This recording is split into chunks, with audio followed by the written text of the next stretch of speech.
The rolling hills of Lincoln County, Kentucky, seemed peaceful enough in the winter of 1828 when Levi Boone Helm drew his first breath. But even from birth, darkness seemed to follow this child like a shadow cast by some malevolent force. His parents, Joseph and Nancy Helm, were honest, hard-working folk who had no way of knowing they'd brought into the world a creature that would one day earn the title of America's most notorious cannibal killer. When young Boone was still a boy, the Helm family packed up their belongings and headed west to the raw frontier of Missouri. It was 1835, and the territory was a place where civilization met savagery, where the rule of law was often nothing more than the barrel of a gun and the edge of a knife. For most families, this harsh environment demanded strength, cooperation, and moral fortitude to survive. For Boone Helm, it became the perfect breeding ground for the monster he would become. Even as a child, there was something unsettling about young Helm. He delighted in displays of violence and cruelty that made even hardened frontiersmen uncomfortable. His favorite pastime was goading grown men into fights, reveling in the chaos and bloodshed that followed. He would show off by throwing his razor-sharp Bowie knife into the ground and retrieving it while riding his horse at full gallop, a dangerous stunt that served no purpose other than to intimidate and impress those who witnessed it. Standing tall and powerfully built, with a distinctive squint in his right eye that would later help countless witnesses identify him, Helm possessed the kind of physical presence that commanded attention. But it wasn't just his size that made people notice him. There was something in his eyes, something cold and calculating that suggested depths of cruelty most people couldn't even imagine. By the time he reached his 20s, Helm had already established himself as the most feared man in Monroe County, Missouri. His contempt for authority was legendary. On one memorable occasion, when a sheriff attempted to arrest him, Helm responded by riding his horse directly up the courthouse steps and into the courtroom while court was in session. Face to face with the judge, he demanded to know what right anyone had to tell him what to do. The sheer audacity of the act left everyone speechless, but it perfectly captured Helm's belief that he was above the law, above society, above any form of human decency. His family tried to civilize him. In 1851, they arranged for him to marry 17-year-old Lucinda Frances Browning, hoping that domestic responsibility might tame his savage nature. Instead, marriage only provided Helm with new opportunities for cruelty. He became a violent drunk who would literally ride his horse into their home and beat his young wife mercilessly. The abuse grew so severe that Lucinda was forced to petition for divorce, an almost unheard-of action for a woman in 1851. Helm's father, desperate to prevent further scandal, paid all the legal costs himself, bankrupting the family in the process. But even this intervention couldn't contain the darkness growing inside Boone Helm. Having destroyed his marriage and ruined his family financially, he decided to head west to California in search of gold. He convinced his cousin, Littleberry Chute, to accompany him on the journey. It seemed like a reasonable plan. Two young men seeking their fortune in the goldfields of California. What could go wrong? Everything, as it turned out. When Chute tried to back out of the trip at the last minute, Helm's response revealed the true depth of his murderous nature. Finding Chute at home, Helm confronted his cousin with characteristic directness. When Chute attempted to explain his change of heart, Helm cut him off with a simple demand. "Well, are you going or not?" The word no had barely left Chute's lips when Helm's Bowie knife found its mark between his ribs. Chute died instantly, and Helm fled west, leaving behind his first confirmed murder victim. But this was just the beginning of a trail of blood that would stretch across the American frontier for the next 15 years. The murder of Littleberry Chute marked a turning point in Helm's criminal evolution. He had crossed the line from violent troublemaker to cold-blooded killer, and there would be no going back. When Chute's brother and friends tracked him down and brought him back to Missouri for trial, Helm was convicted of murder. But even in captivity, his cunning served him well. He began acting so bizarrely that authorities questioned his sanity, and he was eventually transferred to a mental asylum instead of being executed. The asylum proved to be no match for Helm's intelligence and determination. He slowly gained the trust of his guards by appearing docile and cooperative. He convinced them to take him on regular walks through the woods surrounding the facility, claiming the fresh air helped calm his troubled mind. Once these walks became routine, Helm simply disappeared one day, vanishing into the wilderness like the predator he had become. Free once again, Helm headed for California and the chaos of the gold rush. The mining camps of 1849 were perfect hunting grounds for someone with his particular skills. Law enforcement was practically non-existent. Disputes were settled with violence, and men regularly disappeared without anyone asking too many questions. Instead of mining for gold like an honest man, Helm chose to take what others had earned through back-breaking labor. His method was simple and effective. He would befriend successful miners, learn about their claims and their routines, then murder them and steal everything they owned. How many men died by his hand during this period will never be known, but even in the violent atmosphere of the goldfields, Helm's brutality eventually became too much for the mining community to ignore. Forced to flee California ahead of vigilante justice, Helm found himself traveling through the wilderness of the Rocky Mountains with a small group of fellow fugitives. It was during this journey that the world would first witness the depths of his depravity, the act that would forever brand him as the Kentucky Cannibal.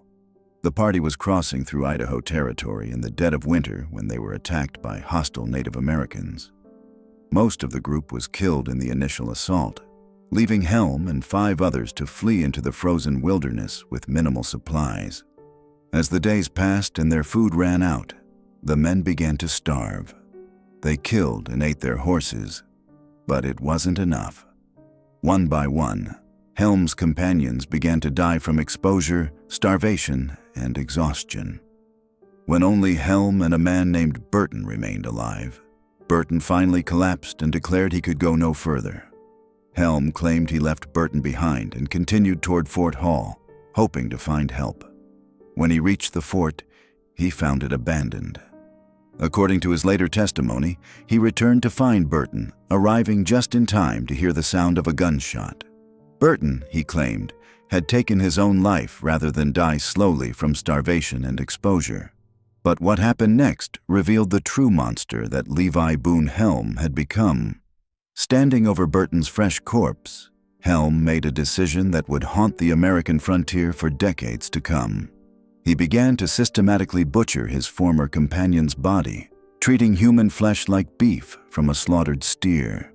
He ate one of Burton's legs to regain his strength, then carefully wrapped the other in a piece of cloth to carry with him as he continued his journey eastward. When Helm was finally rescued by a fur trading party, he casually admitted to his rescuers that he had consumed human flesh to survive, but more disturbing was his offhand comment that this wasn't his first experience with cannibalism. This revelation suggested that Helm's cannibalistic practices weren't born from desperate survival needs, but were instead a regular part of his criminal methodology. He hadn't just been robbing and murdering his victims, he had been consuming them as well, treating human beings like livestock to be harvested for meat. After reaching civilization, Helm's cannibalistic survival story actually enhanced his reputation in certain circles. The American frontier was a place where extreme measures were sometimes necessary for survival, and some people viewed his actions as evidence of remarkable determination and resourcefulness. But those who looked closely into his cold, calculating eyes understood that there was something fundamentally different about Levi Boone Helm. Something that separated him from ordinary men who might resort to desperate measures in life-or-death situations. Instead of being ostracized for his admitted cannibalism, Helm found himself moving freely through frontier society, continuing his career of robbery and murder. In San Francisco, he killed a rancher who had befriended him and provided him with shelter, repaying kindness with a knife in the back. In Oregon, he resumed his pattern of robbing and murdering travelers, adding new victims to his growing tally with each passing month. The systematic nature of Helm's crimes during this period reveals the evolution of a serial killer who had perfected his methods through years of practice. He would identify isolated victims, gain their trust, then strike when they were most vulnerable. His physical strength, skill with weapons, and complete lack of moral restraint made him one of the most dangerous predators ever to stalk the American frontier. In 1862, while drinking heavily in a saloon in Florence, Idaho, Helm committed what would become one of his most notorious murders. A gambler known as Dutch Fred was playing cards when Helm approached him from behind and shot him in cold blood.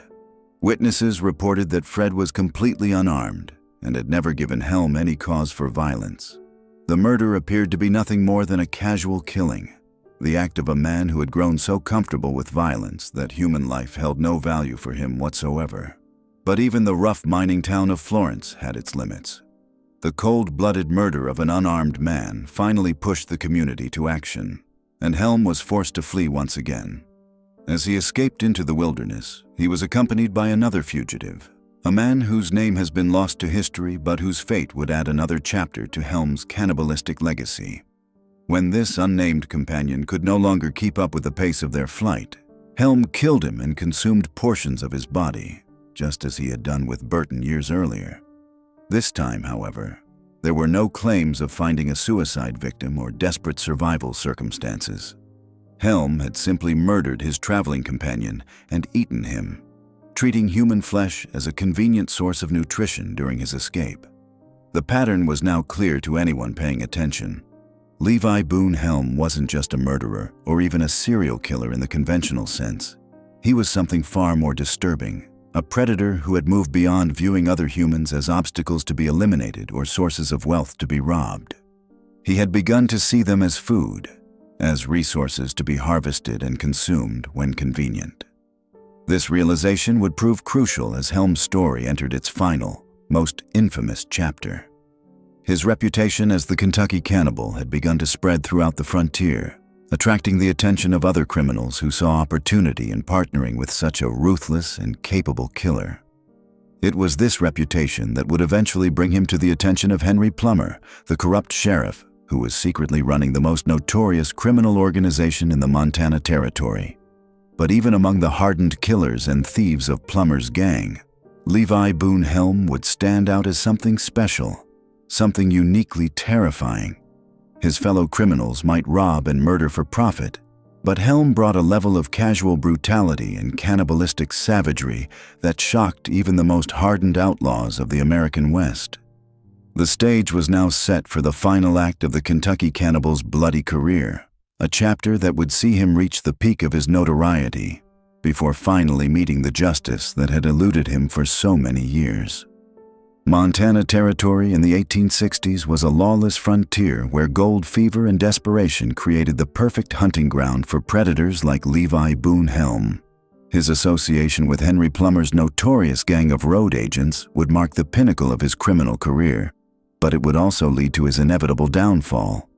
The systematic robbery and murder of travelers along the gold routes had reached epidemic proportions, with locals estimating over 100 victims in the fall of 1863 alone. Henry Plummer himself was a fascinating study in contradiction. By day, he served as the sheriff of Bannock, sworn to uphold law and order. By night, he orchestrated one of the most sophisticated criminal enterprises the American frontier had ever seen. His gang of road agents operated with inside knowledge of gold shipments, travel schedules, and the movements of wealthy prospectors. They knew exactly when and where to strike for maximum profit with minimum risk of detection. For a man like Helm, joining Plummer's organization represented the ultimate validation of his criminal skills.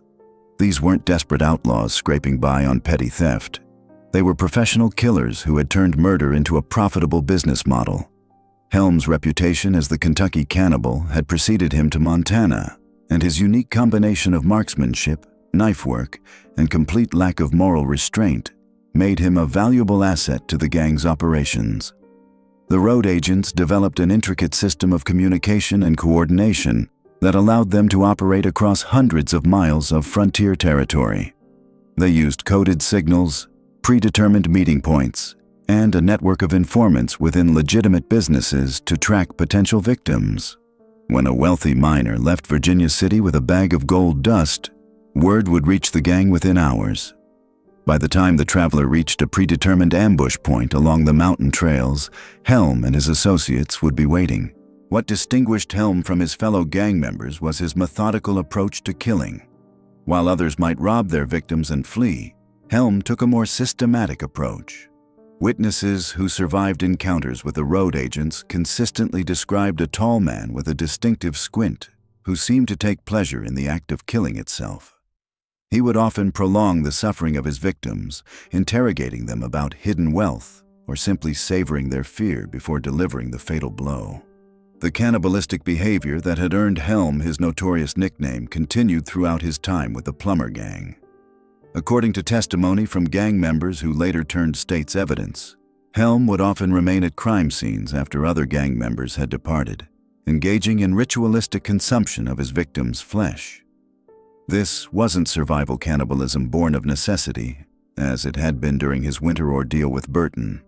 This was something far more disturbing, a compulsive behavior that seemed to satisfy some dark psychological need. Contemporary accounts describe Helm's ritual preparation of human flesh with the same methodical precision he applied to other aspects of his criminal career. He would select specific cuts of meat, prepare them using techniques he had apparently perfected over years of practice, and consume them in what witnesses described as an almost ceremonial manner. The psychological impact on his fellow gang members was profound. Even hardened killers found Helm's behavior disturbing, creating a climate of fear and revulsion within the criminal organization. The Plumber Gang's success was built on more than just criminal skill. They benefited from the unique circumstances of the Montana Gold Rush, where traditional law enforcement was virtually non-existent. The territorial government was weak and understaffed, with vast distances between settlements making communication and coordination nearly impossible. Local sheriffs, when they existed at all, were often corrupt or simply overwhelmed by the scale of criminal activity in their jurisdictions. This lawless environment allowed the gang to operate with impunity for months at a time. They could strike along remote mountain trails, knowing that days or weeks might pass before bodies were discovered. Even when crimes were reported, the lack of professional law enforcement meant that investigations were haphazard at best. The gang had effectively created a reign of terror across the goldfields, with honest travelers afraid to venture beyond the relative safety of the major settlements. Helm's personal methodology during this period became increasingly sophisticated. He developed a reputation for being able to track wounded victims through difficult terrain, ensuring that no one escaped to identify the gang members. His skills as a frontiersman, combined with his complete lack of empathy, made him an efficient killer who left few witnesses. When victims did manage to escape initial attacks, Helm would often pursue them for days, treating the hunt as a form of entertainment. The psychological profile that emerges from contemporary accounts suggests that Helm had evolved far beyond a simple criminal. He had become something closer to what modern psychology would recognize as a serial killer, someone who murdered not just for profit, but for the psychological satisfaction the act provided. His cannibalistic rituals, his methodical approach to torture, and his apparent pleasure in causing suffering all point to a deeply disturbed individual who had found in the lawless frontier the perfect environment to indulge his darkest impulses. As 1863 progressed, the Plumber Gang's activities reached a crescendo of violence that would ultimately prove their undoing. The sheer scale of their operations, combined with the brutality of their methods, began to attract attention from legitimate authorities and concerned citizens. Reports of systematic robbery and murder along the gold routes reached territorial officials, who began to pressure local law enforcement for action. The irony of the situation was not lost on contemporary observers. Henry Plummer, as Sheriff of Bannock, was officially responsible for investigating crimes that he himself was orchestrating. This created a bizarre situation where victims' families would report murders to the very man who had ordered them carried out. Plummer's ability to maintain this charade while directing one of the most successful criminal enterprises in American history speaks to his intelligence and organizational skills. For Helm, the period with the Plumber Gang represented the apex of his criminal career. He had found an organization that not only tolerated but actively utilized his most extreme tendencies. His reputation as the Kentucky Cannibal served as psychological warfare against potential victims and rival criminals alike. The mere mention of his name could terrorize entire communities, creating an atmosphere of fear that the gang exploited to maximum advantage. The financial rewards were substantial. Contemporary estimates suggest that the Plummer gang stole hundreds of thousands of dollars worth of gold dust and currency during their peak period of operation. For men like Helm, who had spent years scraping by through individual crimes of opportunity, the systematic approach of organized crime represented unprecedented prosperity. They could maintain comfortable lifestyles in the settlements while pursuing their criminal activities in the remote backcountry. But success also bred overconfidence, and overconfidence would prove to be their fatal flaw. The gang began taking increasingly brazen risks, striking closer to major settlements and targeting more prominent victims. Their success rate had made them arrogant, and their arrogance would soon attract the attention of forces they could not manipulate or intimidate. The systematic nature of their crimes had also created patterns that observant individuals began to notice. The timing of robberies, the methods used, and the types of victims selected all pointed to inside knowledge and careful planning.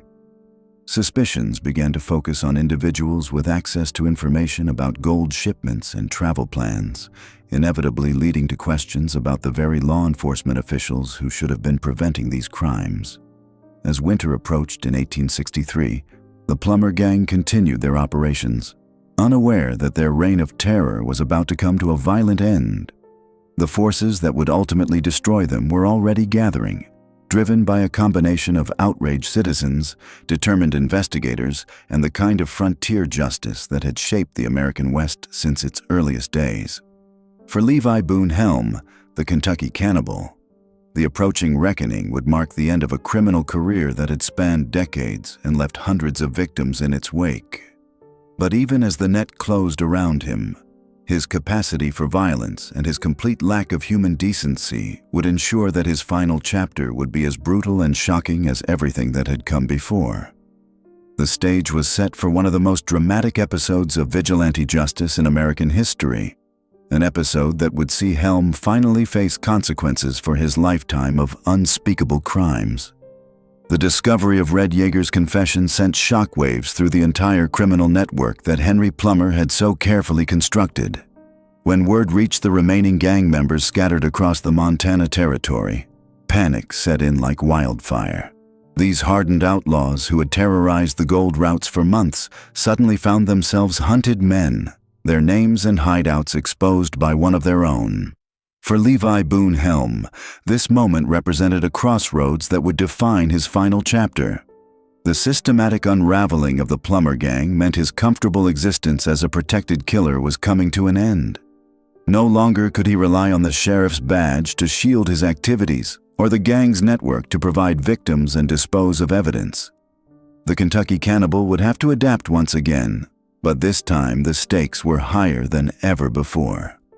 The Montana vigilantes wasted no time acting on Yeager's intelligence. Within hours of his confession, masked riders were dispatched to locations throughout the territory. Their mission was simple: locate, capture, and execute every member of Plummer's organization before they could escape or retaliate. The vigilantes understood that half measures would only invite revenge from survivors, so they committed to a campaign of total eradication. Helm's reputation for cunning served him well during those chaotic days following Yeager's betrayal. While other gang members were caught off guard in their usual haunts, Helm had already begun preparing for the possibility of exposure. His years as a fugitive had taught him never to become too comfortable in any one location or rely too heavily on any single protection. When the vigilantes came for him at his cabin outside Virginia City, they found only cold ashes in the fireplace and tracks leading into the wilderness. But the manhunt that followed was unlike anything Helm had previously experienced. The Montana vigilantes were not corrupt lawmen who could be bribed or intimidated. They were businessmen, miners, and family men who had seen their community terrorized long enough. They possessed the resources, organization, and most importantly, the determination to see justice done. Their pursuit was methodical and relentless, covering every trail, checking every hideout, questioning every potential accomplice. For 3 weeks, Helm managed to evade capture by utilizing skills honed during decades of life on the run.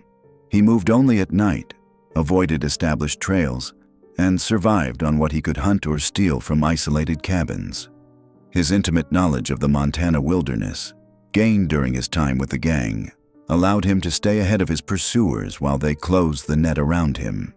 During this period of desperate flight, Helm's true nature emerged in its most horrifying form. Cut off from the civilized world and facing the prospect of imminent capture, he reverted to the savage behavior that had earned him his infamous nickname.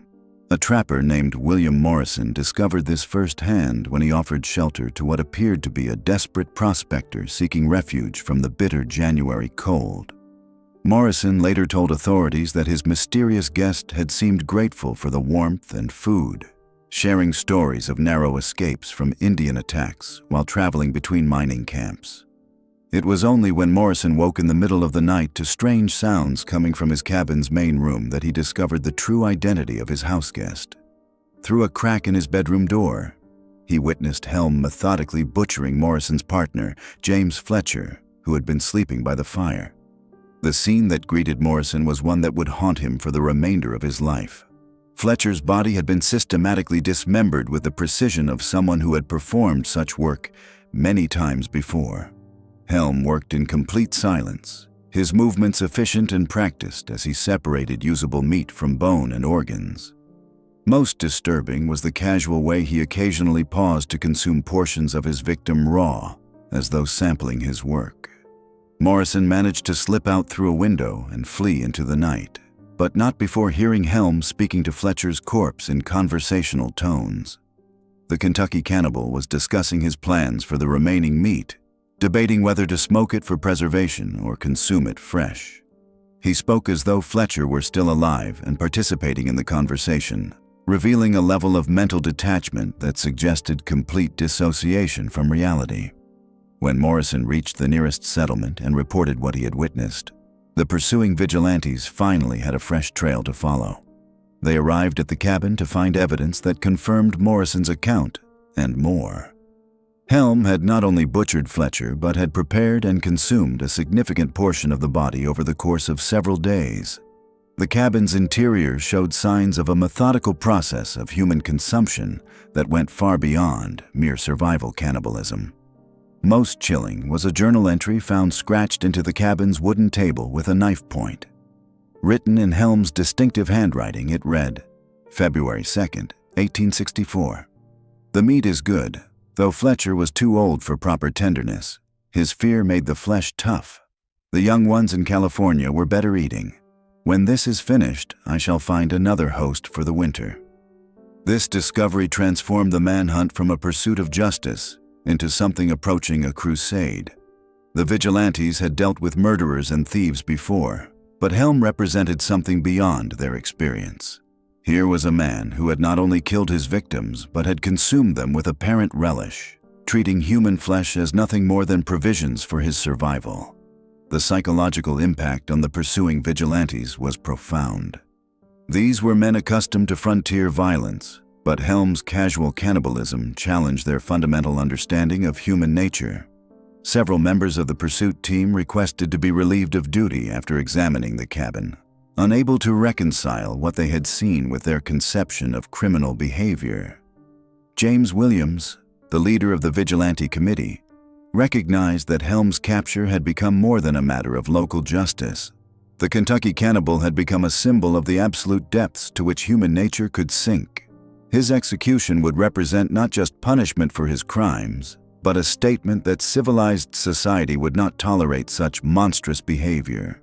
The final confrontation came on January 14, 1864, in a manner that seemed almost anticlimactic given the buildup. Helm was discovered by a vigilante patrol in an abandoned mine shaft, weakened by exposure and apparently suffering from the effects of consuming tainted meat. The man who had terrorized the frontier for decades was found huddled in the darkness, delirious and calling out for victims from his past. When the vigilantes called for his surrender, Helm's response revealed the extent of his mental deterioration. He emerged from the mine shaft laughing hysterically, his clothes in tatters and his body emaciated from weeks of desperate survival. But his eyes still held the predatory gleam that had marked him as dangerous throughout his criminal career. "You boys are too late," he reportedly told his captors. "I've already had my last supper. Dutch Fred sends his regards from my belly, along with all the others who've kept me company over the years. You can hang this old body, but you can't kill what I've become." The vigilantes bound Helm and transported him back to Virginia City, where he would face the same fate as his fellow gang members. But even in captivity, the Kentucky Cannibal continued to disturb those around him. Guards reported that he would spend hours discussing his victims as though they were old friends, describing their final moments in detail and rating their flavor based on various factors including age, diet, and emotional state at the time of death. Dr. Jerome Glick, the physician who examined Helm while he awaited execution, noted several disturbing observations in his medical report. Helm's teeth showed unusual wear patterns consistent with chewing on bones and cartilage. His digestive system appeared adapted to processing raw meat, suggesting years of consuming uncooked human flesh. Most unnervingly, his mental state seemed to alternate between lucid awareness of his situation and complete dissociation from reality. During his final days, Helm made several statements that provided insight into his twisted psychology. He claimed that by eating his victims, he had honored them in a way that conventional burial could not match. Their essence, he insisted, lived on within him, making him stronger and more complete. The date set for Helm's execution was January 14, 1864, the same day that Henry Plummer and several other gang members would meet their fate. The Virginia City gallows had been reinforced to handle multiple simultaneous hangings, as the vigilantes had decided to make a public statement about the consequences of terrorizing their community. As news of the impending execution spread throughout the territory, crowds began gathering in Virginia City from settlements hundreds of miles away. Many came seeking closure for lost loved ones, hoping that witnessing the deaths of their tormentors would provide some measure of peace. Others were drawn by morbid curiosity about the Kentucky Cannibal, whose reputation for unspeakable acts had grown with each retelling of his crimes. The night before his execution, Helm was visited by Reverend Thomas Dimsdale, who had volunteered to provide spiritual counsel to the condemned men. Dimsdale later wrote extensively about his encounter with Helm, describing it as the most disturbing experience of his ministerial career. When offered the opportunity for confession and redemption, Helm laughed and asked if the Reverend had ever tasted human flesh. "You speak of salvation as though I need saving," Helm reportedly told Dimsdale. "But I found something better than salvation. I found sustenance that your God could never provide. Every man I've consumed has made me stronger, more complete." Dimsdale attempted to reason with the condemned killer, explaining concepts of mercy, forgiveness, and eternal judgment. Helm listened with apparent interest before responding that he had already experienced eternity through consuming his victims. He claimed to carry within himself the memories and experiences of everyone he had eaten, making him a repository of human experience that transcended normal existence.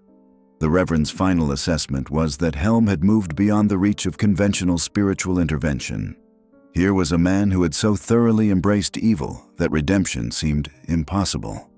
Dimsdale wrote that he left Helm's cell feeling as though he had encountered something fundamentally inhuman wearing the facade of a man. As dawn broke on January 14, 1864, the citizens of Virginia City prepared to witness the end of the most notorious criminal career in frontier history. The Kentucky Cannibal would finally face justice for his decades of murder, theft, and cannibalism. But even as the noose awaited him, Levi Boone Helm remained unrepentant, convinced that his monstrous acts had elevated him above the common run of humanity. The final chapter of his story would unfold before hundreds of witnesses, marking not just the end of one man's life, but the conclusion of an era when such monsters could operate with relative impunity in the lawless territories of the American West. By early 1862, The scattered remnants of the Henry Plummer gang found themselves under increasing pressure from the Montana vigilantes. The systematic execution of known road agents had decimated their ranks, forcing survivors like Boone Helm to operate with growing desperation. The careful organization that had once allowed them to prey on gold shipments with impunity was crumbling, replaced by the frantic improvisation of cornered predators. Red Yeager's confession had been the death knell for the gang's secrecy. His detailed revelations about their operations, hideouts, and membership had provided the vigilantes with a roadmap to justice. One by one, the men he had named were being hunted down, tried in makeshift courts, and executed with the swift brutality that frontier justice demanded. The mysterious numbers 3777 had become a death sentence, appearing on wanted posters and carved into trees as a warning to those who would prey upon honest miners. For Helm, this period marked a return to his most primal instincts. The relative comfort and steady income of organized crime gave way to the desperate savagery that had characterized his earliest murders. He could no longer rely on inside information about gold shipments or the protection of corrupt officials. Instead, he reverted to what he knew best: solitary predation, cannibalism, and the kind of brutal opportunism that had sustained him during his darkest wanderings. The vigilantes had made it clear that membership in Plummer's gang was a capital offense. There would be no trials, no appeals, no mercy for those who had terrorized the gold fields. This absolute commitment to extermination forced the surviving road agents to scatter across the harsh Montana wilderness, where winter was approaching with the promise of isolation and starvation. For most men, such conditions would have been a death sentence. For Helm, they represented a return to familiar hunting grounds.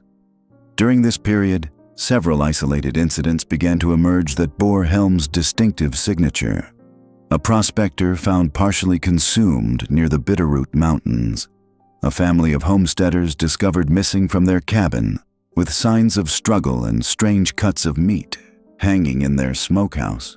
A mail carrier who simply vanished between settlements, his horse found days later with human teeth marks on the saddle leather. Each incident shared the methodical butchery and ritualistic consumption that had become Helm's calling card. The vigilantes recognized these patterns, but tracking a single man across the vast Montana territory proved far more challenging than rounding up gang members who operated from known locations. Helm had become a ghost, appearing long enough to kill and feed before vanishing back into the wilderness. His knowledge of survival techniques, combined with his complete lack of moral restraint, made him perhaps the most dangerous quarry the vigilantes had ever pursued. What made Helm particularly terrifying during this period was his apparent enjoyment of the hunt. Unlike his fellow gang members who seemed genuinely frightened by the vigilante campaign, Helm appeared to relish the challenge. Witnesses who encountered him during this time described a man who seemed energized by the danger, his eyes bright with predatory excitement. He had been reduced to his essential nature, a killer who fed on human flesh and found genuine pleasure in the terror he inspired. The winter of 1863 proved especially brutal, with early snows trapping many travelers in remote areas. For Helm, these conditions created perfect opportunities. Stranded miners, isolated homesteaders, and delayed supply trains became easy targets for a man who had long since abandoned any pretense of civilization. The harsh weather that spelled doom for his victims provided him with natural refrigeration for his grotesque larder. During one particularly well-documented incident, a rescue party searching for a missing supply train discovered their remains scattered across a remote valley. The systematic butchery and evidence of cooking fires suggested the work of multiple men, but tracks in the snow told a different story. A single set of footprints led away from the scene, accompanied by the distinctive markings of snowshoes that had been fashioned from human skin. The rescuers followed the trail for miles before losing it in rocky terrain, but not before finding several caches where portions of the victims had been stored like preserved meat. This discovery galvanized the vigilante leadership into organizing a specific campaign against Helm. Unlike their previous operations, which had focused on known gang members operating from established locations, Hunting Helm required different tactics. They assembled tracking parties composed of experienced mountain men and Native American guides, men who understood wilderness survival and could match Helm's ability to live off the harsh land. The manhunt that followed became legendary in Montana Territory folklore. For weeks, multiple parties scoured the mountains, following reports of strange fires, unexplained disappearances, and the kind of ritualistic violence that marked Helm's presence. They found evidence of his passage everywhere: campsites where human bones had been cracked for marrow, caves where human hides had been stretched and cured, and cooking sites where the ashes contained fragments that no civilized person would willingly identify. What frustrated the hunters most was Helm's apparent ability to stay one step ahead of their efforts. Time and again, they would arrive at a location only to find signs that he had departed hours or sometimes minutes before their arrival. His knowledge of the terrain, combined with his willingness to travel in conditions that would kill ordinary men, made him an elusive target. Some trackers began to whisper that he possessed supernatural abilities, that his consumption of human flesh had given him powers beyond those of normal men. The truth was both simpler and more disturbing. Helm's years of cannibalistic behavior had indeed changed him, but not in any mystical sense. He had developed an intimate understanding of human anatomy that allowed him to extract maximum nutrition from his victims. His complete abandonment of social constraints freed him from the psychological limitations that govern normal human behavior. He could travel at night, sleep in conditions that would freeze other men, and make decisions based purely on predatory logic without the burden of conscience or moral consideration. More importantly, his reputation had become a weapon in itself. Stories of the Kentucky cannibal spread throughout the territory, growing more horrific with each telling. Miners spoke in hushed tones about a creature that was more beast than man, a thing that hunted humans for food and pleasure. This fear worked to Helm's advantage, causing people to abandon remote areas and travel in larger, more cautious groups. The psychological impact of his presence was often more effective than his actual physical threat. By December of 1863, the vigilante manhunt had consumed enormous resources without achieving its primary objective. Helm remained at large, and his activities showed no signs of diminishing. If anything, the pressures seemed to have intensified his violence, as though the challenge of evading capture had awakened even darker impulses within his already twisted psyche. The men hunting him began to suffer from a kind of psychological exhaustion, the constant exposure to evidence of his atrocities taking a toll on even the most hardened frontier veterans. It was during this period of frustration that fate finally intervened in the form of an unexpected ally. A Crow Indian scout named Running Wolf, who had been tracking Helm independently for reasons of his own, approached the vigilante leadership with information about their quarry's location. Running Wolf's own people had suffered losses to what they called the Wendigo Walker, their term for Helm based on their belief that he had become possessed by cannibalistic spirits. The information Running Wolf provided was precise and recent. He had been following Helm's trail for days, staying far enough back to avoid detection while mapping his movements and habits. According to the scout, Helm had established a semi-permanent camp in a remote canyon where he had been systematically hunting travelers on a little-used mountain pass. Most significantly, Running Wolf believed that Helm's arrogance and success had made him careless, creating an opportunity for capture that might not come again. The vigilante leadership recognized this as their best chance to end Helm's reign of terror. They assembled their most experienced men, equipped them for winter warfare, and prepared for what they knew would be their final confrontation with the Kentucky cannibal. The stage was set for a showdown that would determine whether organized justice could triumph over the kind of primal evil that Helm represented.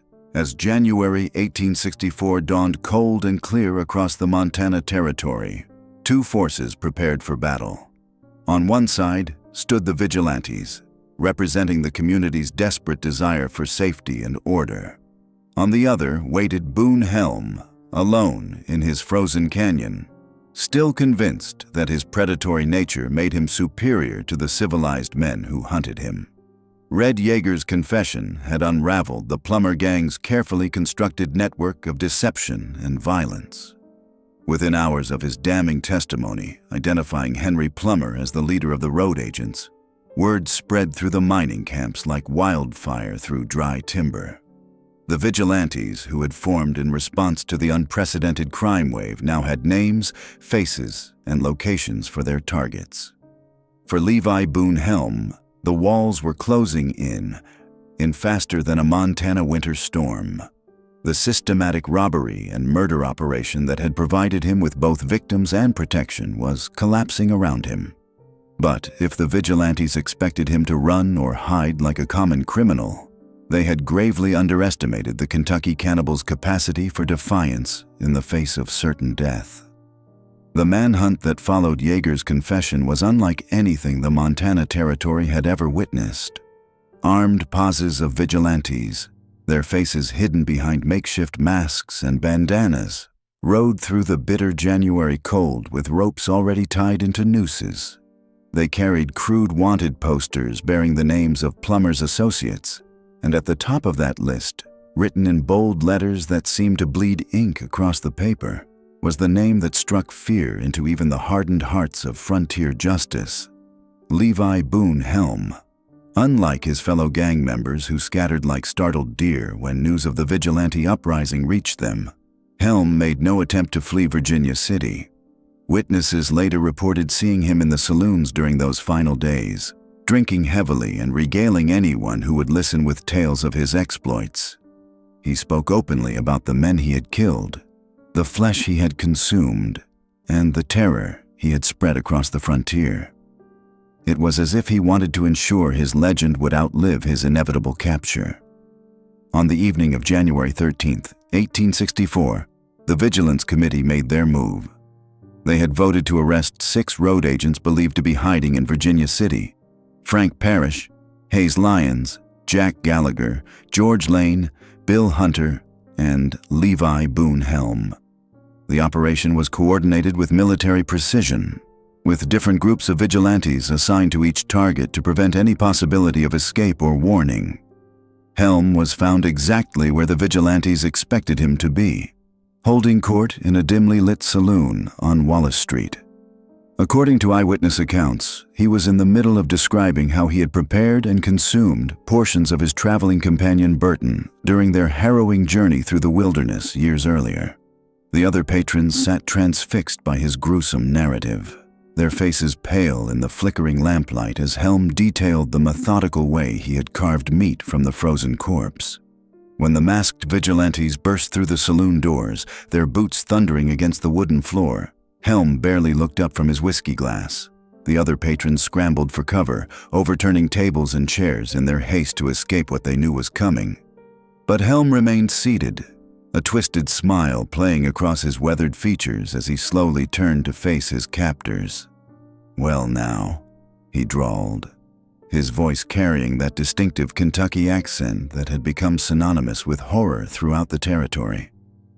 "I reckon you boys have come calling about some unfinished business?" The lead vigilante, his identity hidden behind a black cloth mask, stepped forward with rope in hand.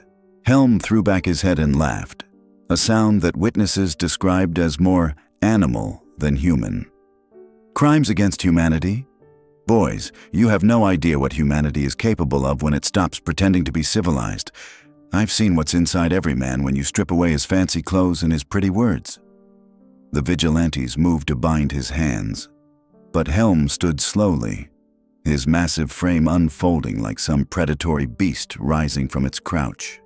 Even in captivity, even facing certain death, he radiated a menace that made hardened frontiersmen take involuntary steps backward.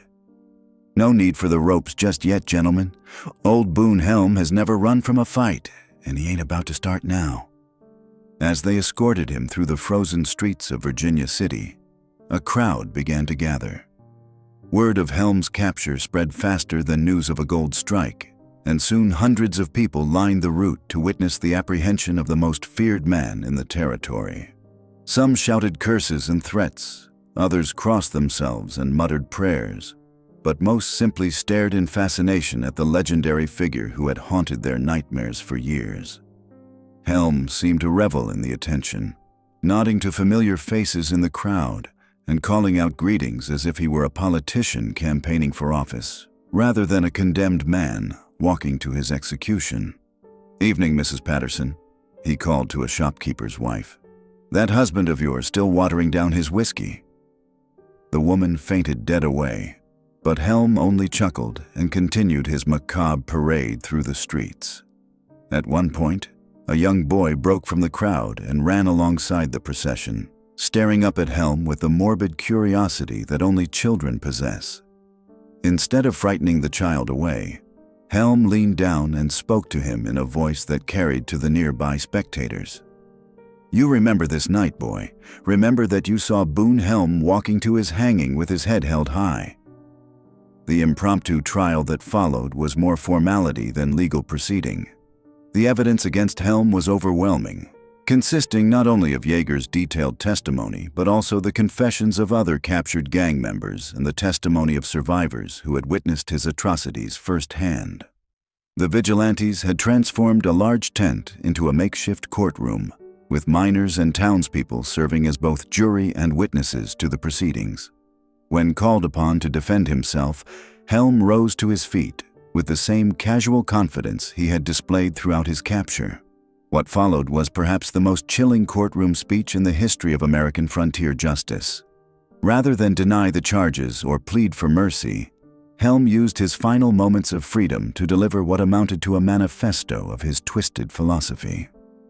"Gentlemen of this here court," he began, his voice carrying easily through the crowded tent, "I stand before you tonight not as a man seeking forgiveness, but as one who has lived more fully than any of you will ever dare to dream.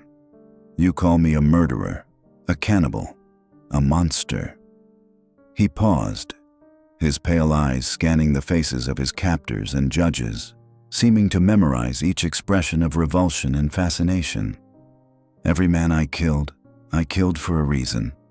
Some threatened me, some had what I needed, some were just in the wrong place when hunger took hold. But I never killed from cowardice or spite. I killed because it was necessary, and I ate human flesh because it was available and I was starving." The crowd stirred uneasily at his words, but Helm continued undeterred. "You want to hang me for being honest about what I am, while you pretend to be something you're not. At least when I take a life, I don't hide behind badges or laws or the pretense of civilization. I am what every man becomes when the veneer of society is stripped away." One of the vigilante leaders interrupted, his voice muffled by his mask but sharp with disgust. Helm's laughter filled the tent once again, that awful sound that seemed to crawl under the skin of everyone who heard it. "Innocent people? Boy, there ain't no such thing as innocent people. There's just people who ain't been tested yet, and people who have. The ones who have been tested either break or they become something harder, something more honest about what this world really is." The trial, if it could be called that, lasted less than 2 hours. The verdict was never in doubt, and when the vigilantes pronounced Helm guilty of multiple counts of murder and sentenced him to death by hanging, he received the news with the same twisted smile he had worn throughout the proceedings. "Well now," he said, rising from his makeshift dock, "I reckon that's about what I expected. When do we get this dance started?" The execution was scheduled for the following morning, but the vigilantes decided to hold Helm overnight in a hastily constructed jail cell to prevent any possibility of rescue by remaining gang members.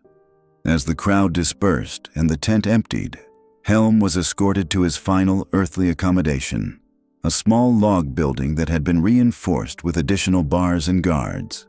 But even in captivity, even facing certain death in a matter of hours, Levi Boone Helm was not finished with his reign of psychological terror. The guards assigned to watch him through the night would later report that he spent the hours until dawn regaling them with detailed accounts of his crimes, describing with relish the sounds his victims had made as they died, and the taste of their flesh when he had consumed it. He asked his horrified guards sometime around midnight, "It's sweeter than beef, not as gamey as venison." The young ones are the most tender, but the old tough ones, they got more flavor if you know how to prepare them right." One guard reportedly vomited and had to be replaced.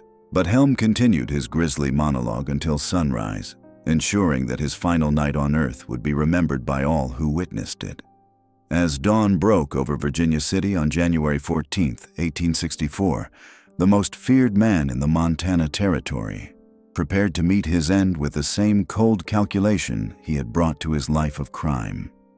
The gallows had been constructed overnight in the center of town, a crude but functional structure that would serve justice for multiple condemned men. Helm would not hang alone. Several of his fellow gang members had also been captured and sentenced to death. But as the crowd gathered in the pre-dawn darkness, everyone knew they were really there to see one man die.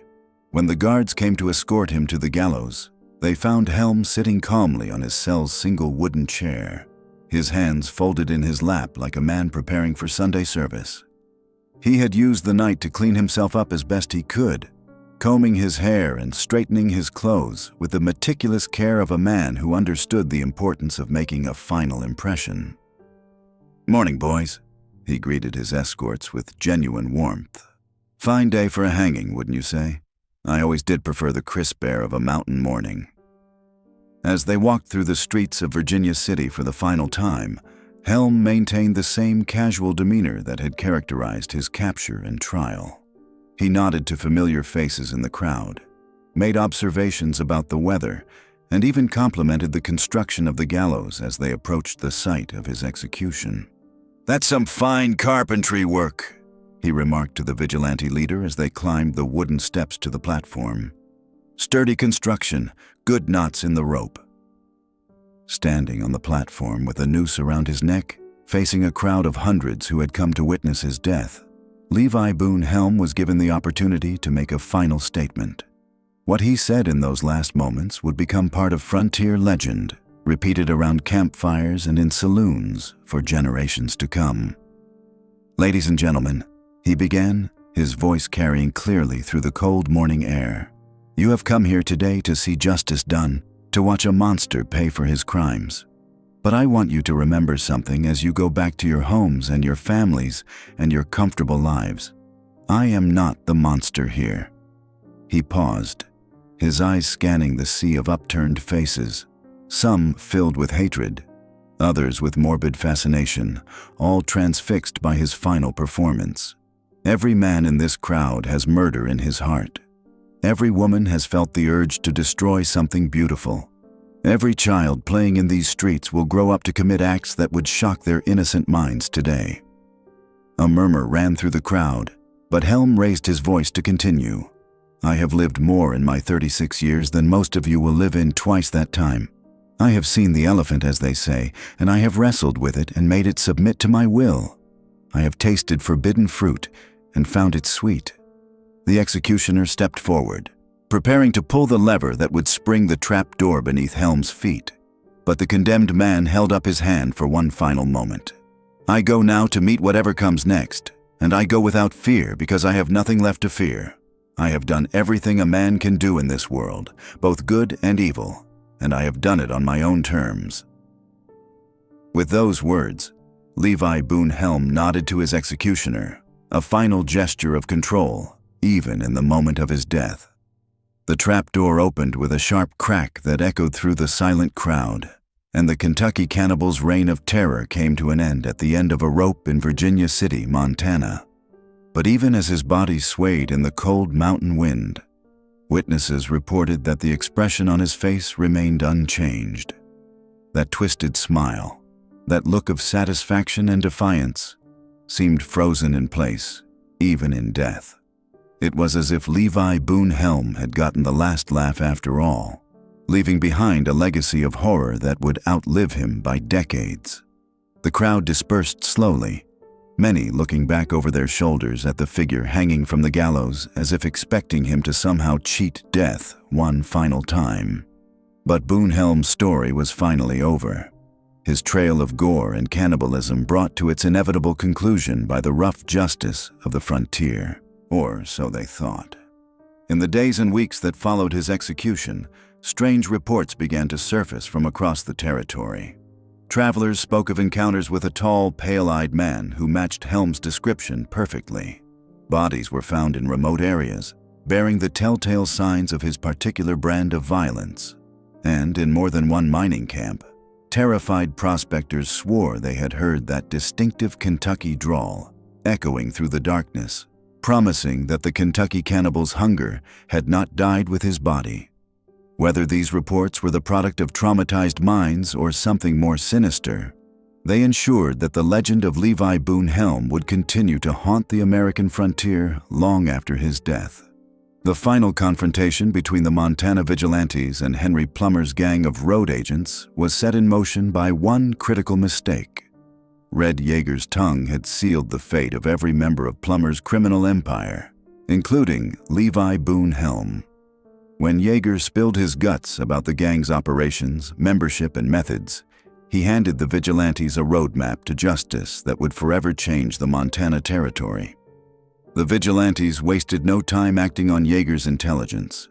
Armed with detailed knowledge of the gang's hideouts, methods, and membership, they moved with surgical precision through the bitter Montana winter. Their first target was Henry Plummer himself, the corrupt sheriff who had orchestrated the reign of terror from behind his badge. On January 10, 1864, the vigilantes arrested Plummer along with his lieutenants Ned Ray and Buck Stinson. All three were hanged that same evening from a makeshift gallows constructed specifically for the occasion. But the vigilantes were far from finished. They had a list of 24 known road agents, and they intended to work through every name methodically. The mysterious numbers 3777 began appearing throughout the mining camps, posted on doors and tacked to trees near the homes of suspected criminals. For those who understood the code, it was a death warrant. Some took the hint and fled the territory immediately. Others, like Levi Boone Helm, remained defiant to the end.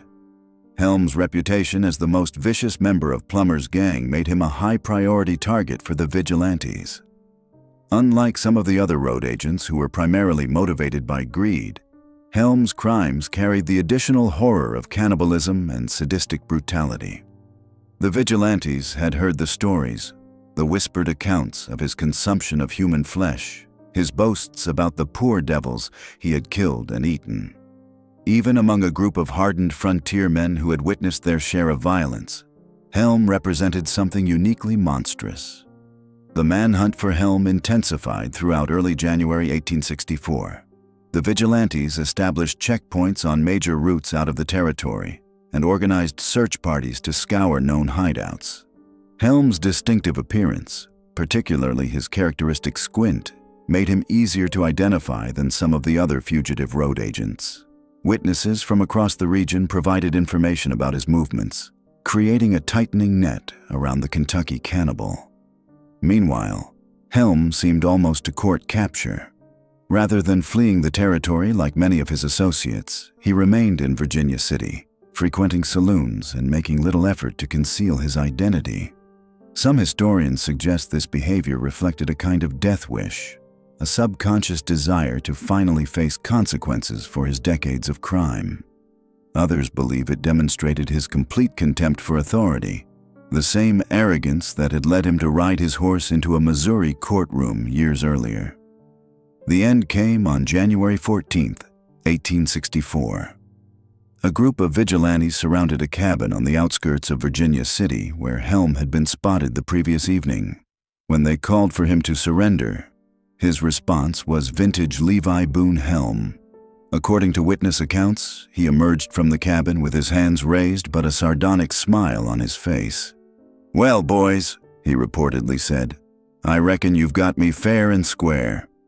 The vigilantes had prepared for this moment carefully.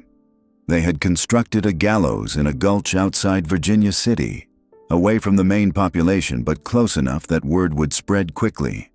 Helm was transported there along with 4 other captured road agents: Jack Gallagher, Frank Parrish, Hayes Lyons, and Clubfoot George Lane.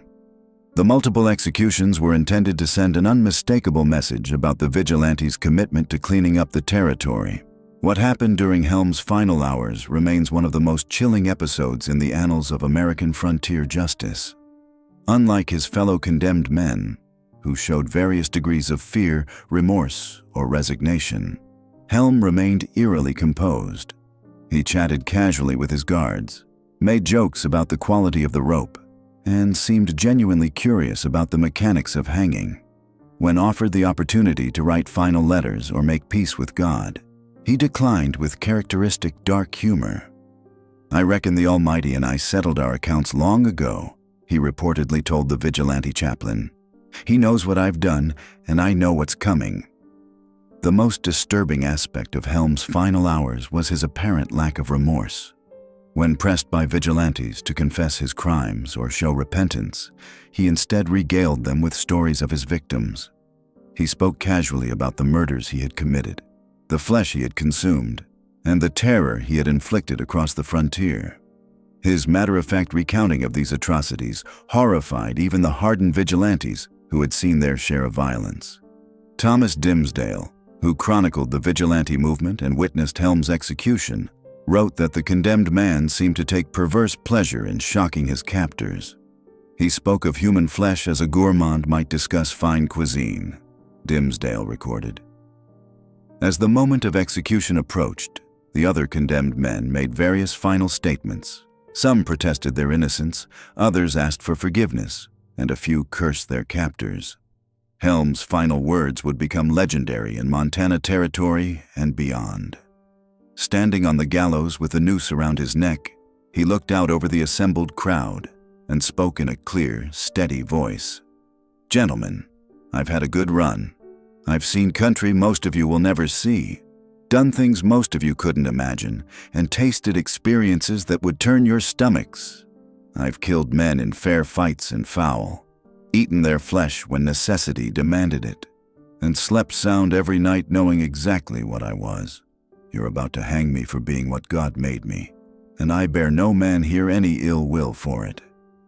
Then, in a gesture that stunned the crowd, Helm kicked away the support himself before the executioner could spring the trap.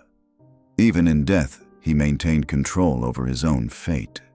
The act was so unexpected and dramatic that it left many witnesses shaken. Here was a man so comfortable with violence and death that he could orchestrate his own execution with theatrical flair. But death did not come quickly for Levi Boone Helm. The drop was not sufficient to break his neck, and he strangled slowly at the end of the rope. For several agonizing minutes, his body convulsed and twisted as he fought for breath. Some witnesses reported that even during this prolonged death struggle, his eyes remained fixed on the crowd, with what appeared to be amusement rather than fear or pain.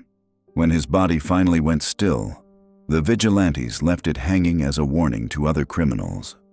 The corpse remained suspended for 3 days, during which time curious onlookers traveled from miles around to see the infamous Kentucky cannibal in death. Many who viewed the body commented on how peaceful he looked, as if death had finally brought him the rest that had eluded him in life. The disposal of Helm's remains became a matter of considerable debate among the vigilantes and Virginia City residents.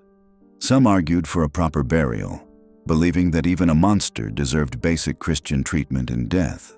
Others insisted that his body should be burned or left for scavengers, claiming that the earth itself should not be contaminated by his remains.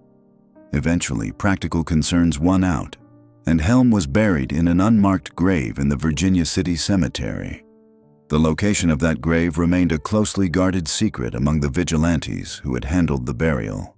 They feared that admirers or fellow criminals might try to retrieve the body for some twisted purpose, or that the grave might become a shrine for those who saw Helm as a symbol of frontier freedom rather than criminal depravity. To this day, the exact location of Levi Boone Helm's final resting place remains unknown. The impact of Helm's execution on the Montana Territory was immediate and profound. The systematic elimination of Plummer's gang, culminating in the dramatic public hanging of its most notorious member, effectively ended the road agent problem that had plagued the region. Travelers could once again move safely between mining camps, and legitimate business could flourish without the constant threat of robbery and murder. But Helm's death also marked the end of an era in more ways than one.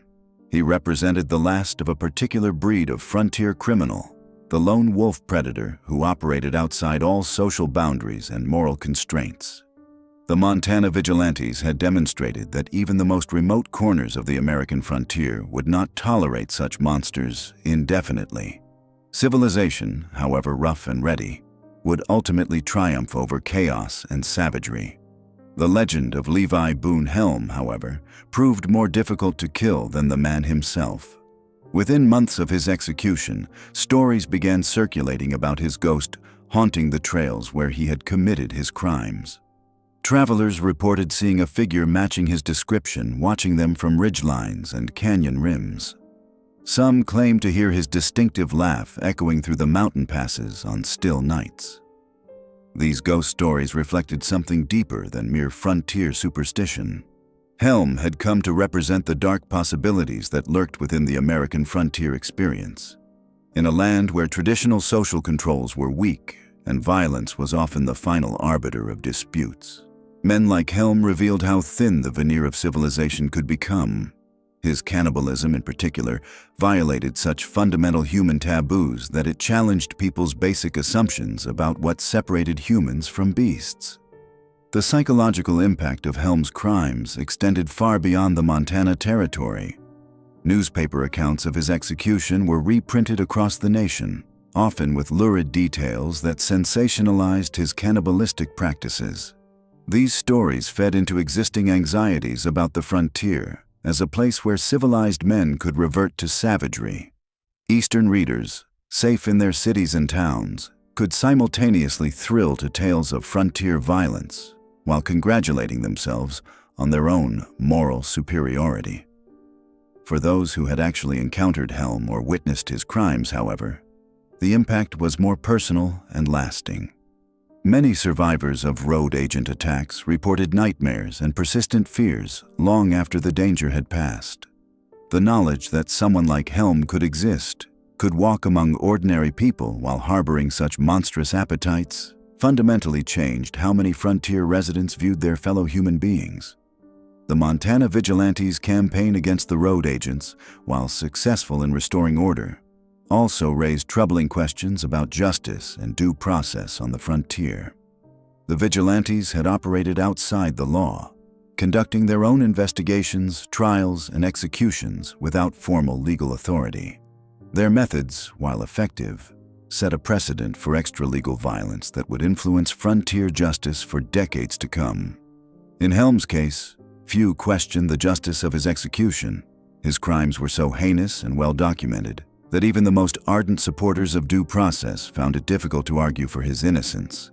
But the precedent established by the vigilantes would later be invoked to justify the lynching of less clearly guilty individuals, often based on prejudice rather than evidence. The story of Levi Boone Helm also highlighted the complex relationship between individual pathology and social environment on the American frontier. While Helm's crimes were clearly the product of a deeply disturbed mind, the frontier setting had provided the perfect conditions for his pathology to flourish. The isolation, violence, and weak law enforcement that characterized much of the 19th century American West created opportunities for predators that would not have existed in more settled regions. This realization led to important changes in how frontier communities organized themselves for mutual protection. The Montana vigilante movement became a model for similar organizations throughout the West, though few faced challenges as extreme as Henry Plummer's road agents. More importantly, the experience demonstrated the need for more effective formal law enforcement institutions in frontier regions. The federal government took note of the Montana situation and began investing more resources in territorial law enforcement. The establishment of federal marshals with broader jurisdiction and better support helped fill the gap between local sheriffs and military authorities. These changes, while incremental, helped prevent the emergence of other criminal organizations like Plummer's Gang. Yet even as formal institutions strengthened, the legend of Levi Boone Helm continued to grow. Dime novels and sensationalized newspaper accounts transformed him from a brutal criminal into a kind of dark folk hero. These fictional versions often sanitized his crimes while emphasizing his physical prowess and contempt for authority. The real horror of his cannibalism was frequently downplayed or omitted entirely in favor of more conventional tales of frontier violence. This mythologizing process reflected broader American ambivalence about frontier violence and individualism. While society officially condemned criminals like Helm, there remained a grudging admiration for their complete rejection of social constraints. In a culture that celebrated individual freedom and self-reliance, even monsters like Helm could be seen as representing extreme versions of supposedly American virtues. The transformation of Helm from historical figure to legend was completed by his dramatic final moments on the gallows. His decision to kick away the support himself, taking control of his own execution, became the defining image of his story. This act of defiant self-destruction appealed to American sensibilities about dying on one's own terms, even when the life being ended was monstrous. As the 19th century progressed and the frontier era drew to a close, figures like Levi Boone Helm became increasingly romanticized in popular culture. The harsh realities of frontier life, including the genuine terror inspired by predators like Helm, faded from memory as Americans looked back nostalgically on what they imagined had been a simpler, more heroic age. But for those who had lived through the era of the road agents, there was nothing romantic about Levi Boone Helm. He remained a cautionary tale about the depths of human depravity and the importance of maintaining civilized institutions even in the most challenging circumstances. His story served as a reminder that freedom without moral constraints could lead not to heroic individualism, but to monstrous predation. The execution of Levi Boone Helm on that cold January day in 1864 marked the end of one of the most notorious criminal careers in American history. But his legacy would endure, serving as both warning and fascination for generations of Americans trying to understand the complex moral landscape of their frontier past. By the winter of 1863, the situation in Montana Territory had reached a breaking point. The systematic robberies and murders plaguing the gold routes had created an atmosphere of terror that even the hardened miners and merchants could no longer ignore. It was into this chaos that Levi Boone Helm had seamlessly integrated himself, finding in Henry Plummer's organization the perfect vehicle for his particular brand of violence. The Plummer gang operated with a sophistication that set them apart from common road agents. They possessed detailed knowledge of gold shipments, knew which travelers carried the most valuable cargo, and had informants throughout the legitimate business community. This wasn't random frontier violence, but a calculated criminal enterprise that had turned highway robbery into a science. For Helm, whose entire adult life had been spent perfecting the art of taking what others possessed, the organization represented the culmination of his criminal evolution. What made Helm particularly valuable to Plummer was his complete lack of moral restraint. While other gang members might hesitate before killing a defenseless traveler or show mercy to a pleading victim, Helm approached each robbery with the same cold efficiency he had demonstrated throughout his career. Contemporary accounts from surviving victims describe him as the most terrifying member of the gang, a man who seemed to take genuine pleasure in the fear he inspired. The gang's success bred confidence, and confidence bred carelessness. By late 1863, their activities had become so brazen that even the corrupt system that had protected them began to crack. The murder of Nicholas Thibault, a young Dutch immigrant, proved to be the catalyst that would bring their reign of terror to an end. The victim's brutal killing and the subsequent investigation revealed the extent of the criminal network operating under Sheriff Plummer's protection. George Ives, the gang member responsible for Thibault's murder, found himself facing a miners' court in Virginia City in December 1863. The three-day trial drew hundreds of spectators from across the territory, all eager to see whether justice would finally be served. The prosecution, led by Wilbur Sanders, methodically presented evidence that not only convicted Ives but also exposed the broader criminal conspiracy. When Ives was hanged on December 21st, it marked the beginning of the end for the Plummer gang. The formation of the Montana Vigilantes 2 days later represented a coordinated response by legitimate community leaders who had finally reached their breaking point. These weren't lawless lynch mobs, but organized citizens who had concluded that the formal justice system was too compromised to function effectively. The vigilantes moved with surgical precision, identifying targets based on solid evidence and operating according to established procedures that ensured they targeted only genuine criminals. The unraveling of the plumber gang accelerated when Red Yeager, captured along with George Brown, made a complete confession that named virtually every member of the organization.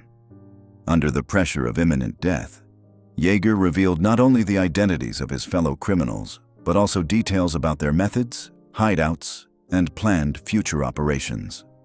His testimony provided the vigilantes with a roadmap for dismantling the entire network. For Helm, who had spent his entire career staying one step ahead of justice, the rapid collapse of the gang's protection must have been particularly alarming. The systematic nature of the vigilante operation meant that there would be no escape through legal technicalities or corrupt officials. These men were operating outside the formal justice system, guided only by their determination to restore order to their communities. The vigilantes' use of symbolic warnings, particularly the mysterious numbers 3777, created an atmosphere of psychological pressure that proved as effective as their direct actions. Gang members never knew when masked men might appear at their door, whether they would receive a warning or face immediate execution. This uncertainty broke the morale of even hardened criminals who had previously felt invulnerable under Plummer's protection. As the vigilante net tightened around the remaining gang members, Helm found himself in an increasingly desperate situation. His reputation for violence, which had once been an asset, now made him a high-priority target. The vigilantes knew that men like Helm represented the most dangerous elements of the criminal organization. Individuals who would never reform and would continue killing if given the opportunity. The winter of 1863-64 became a time of reckoning for the Montana Territory. The vigilantes worked methodically through their list of identified criminals, dispensing justice with efficiency that the formal court system had never achieved. Each execution sent a clear message that the era of unchecked criminal activity was ending, that the community would no longer tolerate the reign of terror that had claimed so many innocent lives. Helm's fellow gang members began disappearing one by one, some fleeing the territory, others meeting their end at the hands of the vigilantes. The organization that had seemed so powerful just months earlier was disintegrating under the relentless pressure of organized justice. For a man who had always relied on intimidation and violence to achieve his goals, Helm now found himself on the receiving end of fear. The psychological impact of watching his criminal associates face execution must have been profound for someone who had always believed himself immune to consequences. Throughout his career, Helm had escaped justice through violence, deception, or simple flight to new territories.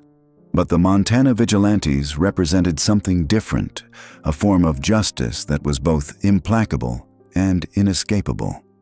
As January 1864 approached, the remaining members of the Plummer gang knew their time was running out. The vigilantes had demonstrated their determination and effectiveness, systematically eliminating the criminal network that had terrorized the territory for years. For Helm, who had spent decades believing that his violence made him untouchable, the approaching reckoning represented the final accounting for a lifetime of brutality. The stage was set for the climactic confrontation between organized justice and one of the most notorious killers the American frontier had ever produced. After decades of murder, cannibalism, and terror, Levi Boone Helm would finally face the consequences of his choices. The Kentucky Cannibal's trail of Gore was about to reach its inevitable conclusion in the mining camps of Montana Territory, where vigilante justice would prove that even the most savage predator could be brought to account. The systematic dismantling of the Plummer gang represented more than just the end of a criminal organization. It marked a turning point in the development of the American West, demonstrating that communities could organize effectively to protect themselves when formal institutions failed. Red Yeager's confession on that cold December night in 1863 had shattered Henry Plummer's carefully constructed criminal empire, like a hammer blow to glass.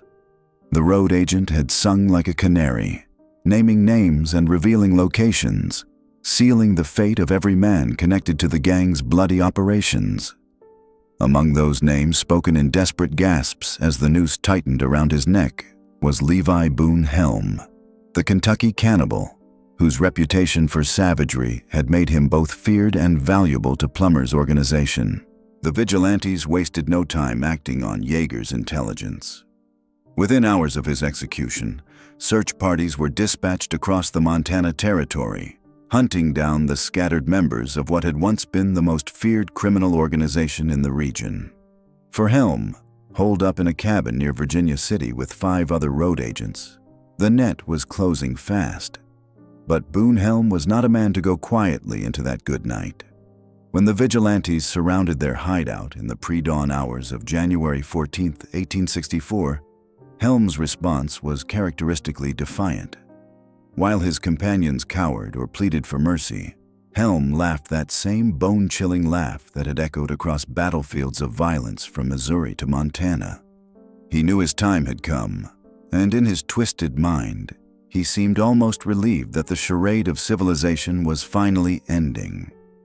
The siege lasted 3 hours, with Helm alternately taunting his captors and regaling them with stories of his cannibalistic exploits. He spoke casually of the men he'd consumed during the brutal winter crossing, describing the taste of human flesh with the same enthusiasm another man might discuss a fine meal. The vigilantes, hardened though they were by frontier violence, found themselves genuinely disturbed by Helm's matter-of-fact recounting of his dietary preferences. When ammunition ran low and escape became impossible, Helm made a decision that surprised even his fellow outlaws. He walked out of the cabin with his hands raised, that familiar squint-eyed grin plastered across his weathered face. But this was no surrender born of fear or desperation. This was Helm accepting his fate with the same casual indifference he'd shown toward the lives of his victims. The vigilantes marched their prisoners back to Virginia City, where word of the captures had already spread like wildfire through the mining camps. Crowds gathered along the route, some shouting curses and threats, others simply staring in morbid fascination at the legendary cannibal who had become something of a folk devil throughout the territory. Helm seemed to relish the attention, waving to the crowds and calling out greetings as if he were a politician on a campaign trail rather than a condemned man walking to his doom. The trial, if it could be called that, was swift and decisive. The Vigilante Committee had grown tired of lengthy proceedings and elaborate legal formalities. The evidence against Helm was overwhelming, built not just on Yeager's confession, but on testimonies from survivors, recovered stolen goods, and Helm's own admissions. More than that, his reputation had preceded him, and stories of his cannibalistic practices had already made their way through the camps, turning him into a figure of almost mythical evil. Paris Pfautz, the president of the Vigilance Committee, read the charges in a voice that cut through the winter air like a blade. Murder, robbery, conspiracy, and crimes against nature that defied civilized description. Helm listened with apparent amusement, occasionally nodding or chuckling as particularly gruesome details were recounted. When asked if he had anything to say in his defense, his response was vintage Boone Helm. "Boys," he drawled, that Kentucky accent still thick after decades on the frontier, "I reckon you got me dead to rights, but I'll tell you this much. I ain't sorry for a damn thing I done. Every man I killed deserved killing, and every bite I took was sweeter than honey. You can string me up, but you can't kill what I represent." The crowd fell silent at these words, disturbed not just by their content, but by the calm, almost philosophical way Helm delivered them. Here was a man facing imminent death, and he spoke as if discussing the weather. It was this unnatural composure that perhaps disturbed witnesses more than any of his specific crimes. The sentence was death by hanging, to be carried out immediately. No appeals, no delays, no last-minute reprieves. The vigilantes had learned that swift justice was the only kind that worked on the frontier, where criminals could disappear into the vast wilderness if given the slightest opportunity. As the makeshift gallows was prepared, Helm's behavior grew even more bizarre. He began regaling anyone within earshot with detailed descriptions of his favorite meals. Human meals. He spoke of Burton's leg as if it were a prime cut of beef, describing the proper preparation techniques and lamenting that he hadn't had time to properly cure the meat. The guards tried to silence him, but Helm's voice carried across the crowd, each word driving home the absolute depravity of the man they were about to execute. When the time came to walk to the gallows, Helm moved with steady steps, showing no fear or remorse. He paused to examine the rope with a professional eye, nodding approvingly at the hangman's knot. "Good work, boys," he commented. Even faced with his own mortality, Helm seemed more interested in the craftsmanship of his execution than in the fact that his life was about to end. Standing on the platform with the noose around his neck, Helm was offered a final opportunity to speak. What followed would become one of the most chilling final statements in the annals of American frontier justice. He looked out over the crowd of miners, vigilantes, and townspeople, his squinted eyes taking in each face as if memorizing them for some future reckoning. "Folks," he began, his voice carrying clearly in the thin mountain air, "I see a lot of long faces out there, like you're about to watch something terrible happen. But let me tell you something. What you're about to see ain't terrible at all. It's natural as breathing. Death comes to every man, woman, and child in this crowd, and most of you will meet it cowering and begging. Not me." He paused, seeming to savor the horrified silence that had fallen over the assembly. "You think hanging me makes you better than me? You think it cleanses your souls of the darkness that lives inside every one of you? Boys, I got news for you. I'm just the only one honest enough to admit what we all are underneath. Animals, predators, killers." The crowd stirred uneasily at these words, disturbed by the grain of truth in Helm's philosophical rambling. He wasn't wrong about the violence that permeated frontier life, the thin veneer of civilization that barely covered the brutality required to survive in such harsh conditions. But what Helm failed to understand, or chose to ignore, was that civilization mattered precisely because it represented humanity's attempt to rise above its animal nature. "I want you all to remember something," Helm continued, his voice growing stronger as if he were drawing energy from the crowd's discomfort. "Every time you bite into a piece of meat, every time you enjoy the taste of blood on your tongue, remember old Boone Helm. Because in that moment, you're no different from me." With that final disturbing observation, Helm nodded to the executioner. "Let's get this show on the road, boys." Even in his last moments, he maintained that characteristic dark humor that had marked his entire criminal career. The trap door opened with a sharp crack that echoed across the silent crowd. Levi Boone Helm dropped into eternity, his neck snapping cleanly in what witnesses later described as the most merciful death he'd ever granted anyone. But even in death, he seemed to have the last laugh. As his body swayed gently in the mountain breeze, several witnesses swore they could see a smile still playing about his lips. The crowd dispersed slowly, many people visibly shaken by what they had witnessed. It wasn't just the execution itself. Frontier communities had seen plenty of hangings. It was something about Helm himself, the way he had embraced his fate with such disturbing equanimity, the philosophical justifications he had offered for his monstrous behavior. He had forced them to confront uncomfortable truths about the nature of humanity and civilization that most preferred to keep buried. But if the vigilantes thought that Helm's death would end his influence, they were gravely mistaken. In the days and weeks that followed, his final words spread throughout the mining camps like a contagion. Saloon conversations turned to discussions of human nature and the thin line between civilization and savagery. Some dismissed Helm as a madman whose ravings deserved no consideration. Others found themselves disturbed by the uncomfortable questions he had raised.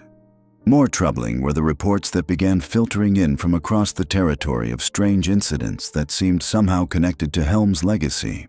Travelers reported encounters with wild men in the mountains who spoke of embracing their true nature. Isolated cabins were found abandoned, with signs of cannibalistic activity and crude messages scrawled on the walls in what appeared to be human blood. Whether these incidents were the work of Helm's surviving followers or simply copycat crimes inspired by his notoriety was never determined. The psychological impact of Helm's final performance extended far beyond Montana territory. Newspaper accounts of his execution were reprinted across the nation, often with lurid embellishments that made him seem more monster than man. Eastern readers, safely removed from the realities of frontier life, consumed these stories with a mixture of revulsion and fascination.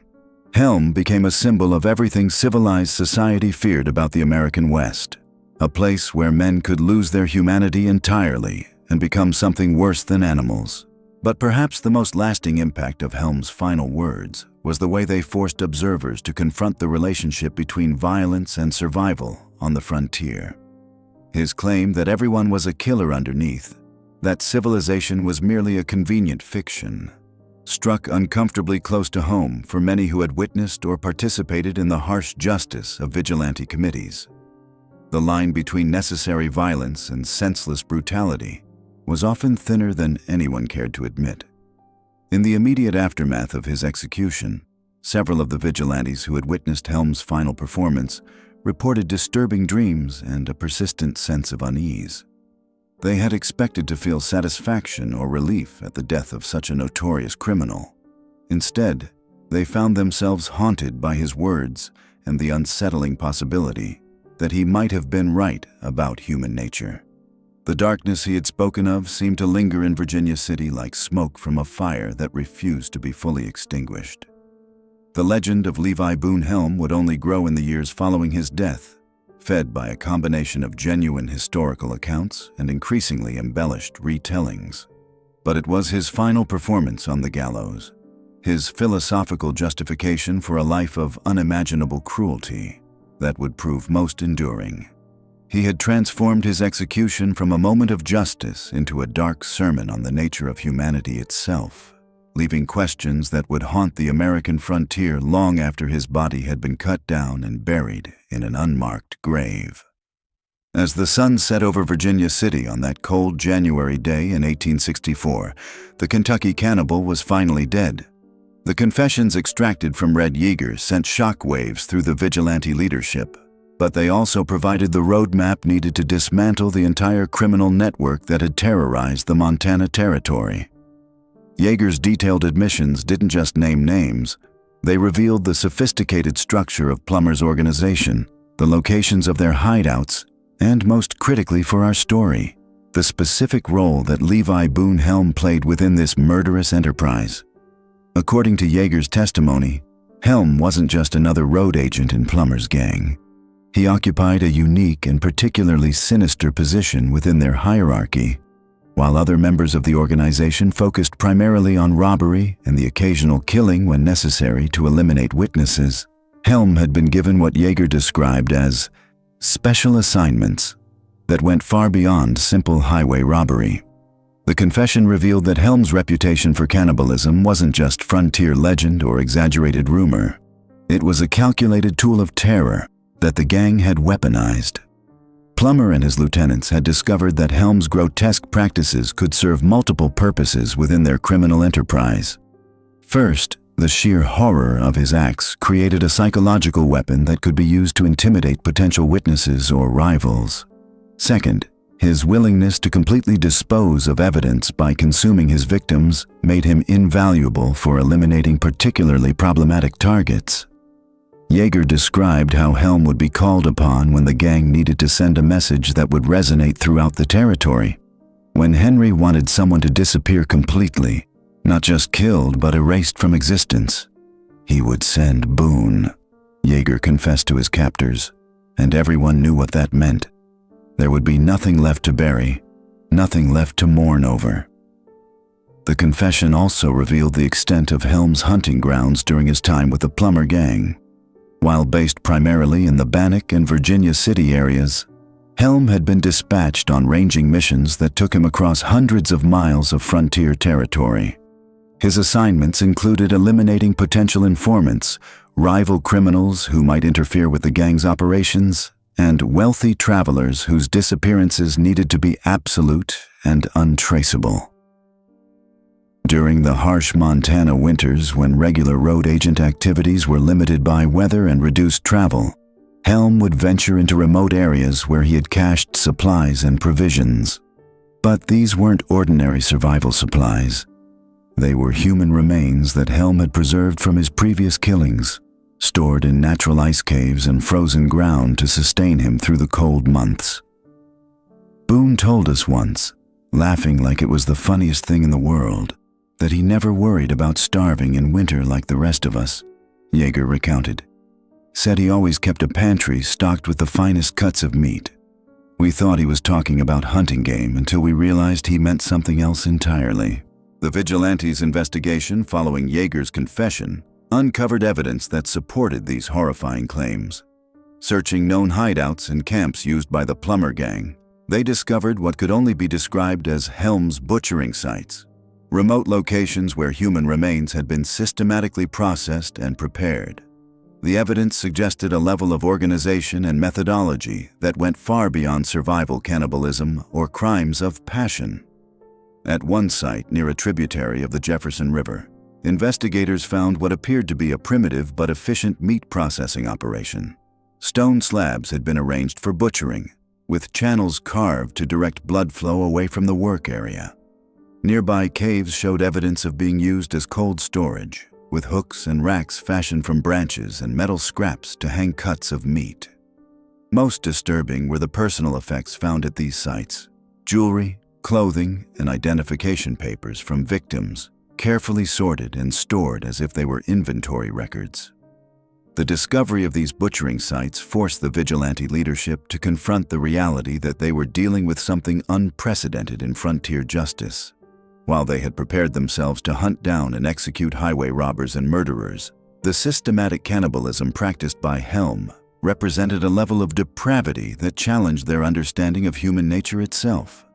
Thomas Dimsdale, who would later chronicle the vigilante movement, wrote privately about the impact these discoveries had on the men involved in the hunt for Helm. "We had steeled ourselves for the rough justice required to cleanse our territory of common criminals, but confronting evidence of such systematic degradation of human dignity tested the resolve of even our most hardened members." The psychological impact of hunting Helm extended beyond the vigilantes themselves to the broader community.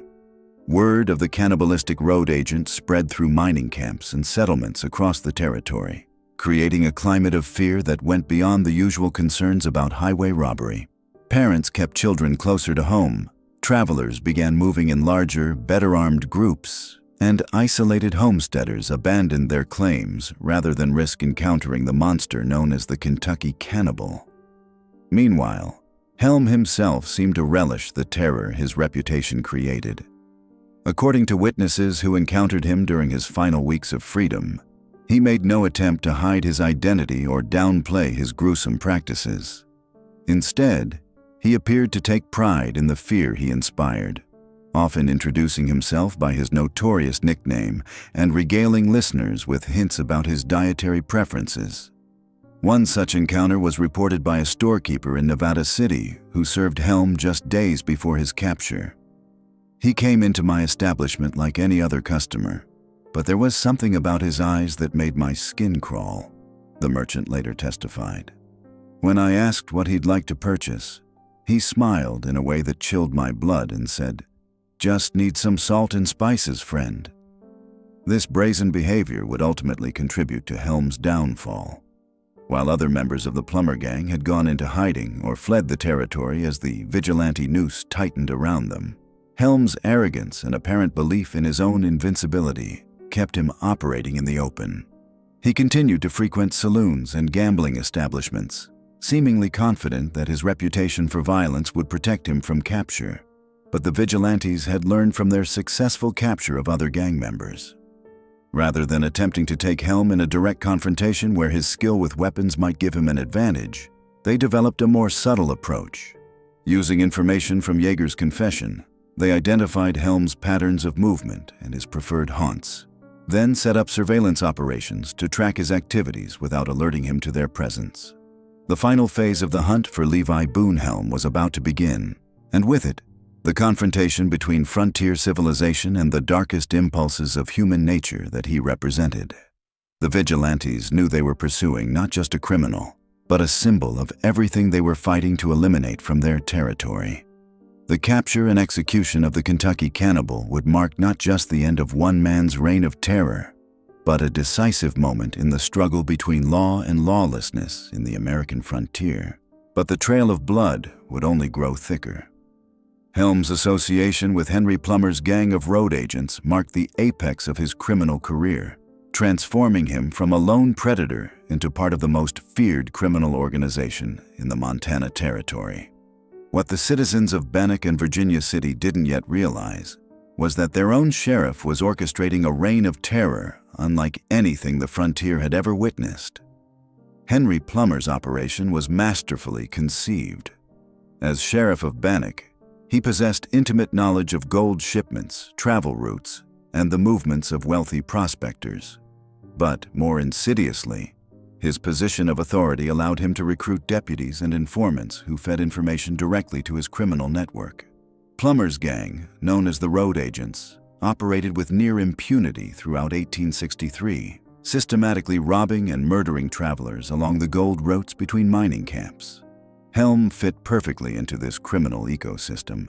His reputation as a ruthless killer preceded him, and Plummer quickly recognized the value of having someone with Helm's particular skills in his organization. While other gang members might hesitate at the moment of killing, Helm showed no such reluctance. In fact, witnesses would later testify that he seemed to relish the act of murder itself, often volunteering to execute victims when others in the gang showed signs of squeamishness. The systematic nature of Plummer's operation was staggering. The gang maintained detailed intelligence on potential targets, often learning about gold shipments days or weeks in advance. They established a network of safe houses and informants stretching across hundreds of miles of Montana territory.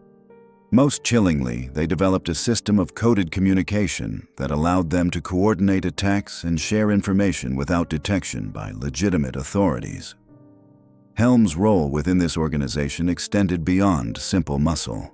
His experience as a predator and his knowledge of the wilderness made him invaluable for tracking and hunting human prey. Gang members would later describe how Helm could follow a target for days, learning their habits and vulnerabilities before striking at the most opportune moment. His ability to survive in harsh conditions, honed during his cannibalistic episodes in Idaho, made him the perfect scout for remote operations. The scale of the gang's activities during late 1863 was unprecedented. Contemporary estimates suggest they were responsible for over 100 murders in a span of just 6 months. The methods were consistently brutal, with victims often tortured before being killed, apparently at Helm's suggestion.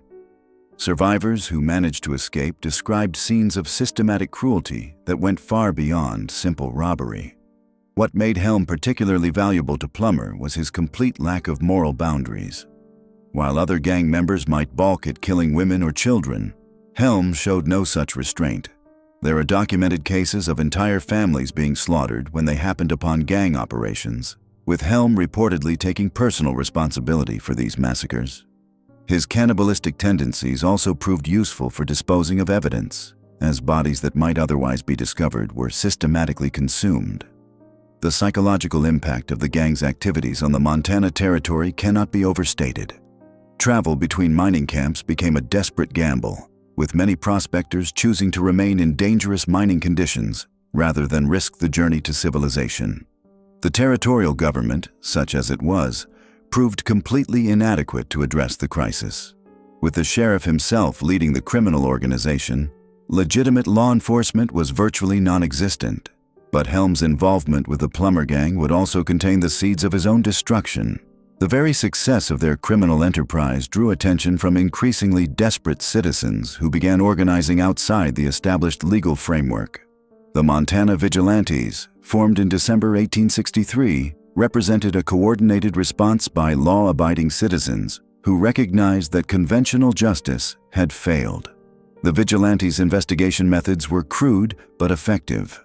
They began by documenting patterns in the robberies and murders, looking for connections between crimes that might reveal the organizational structure behind them. What they discovered was more shocking than they had imagined.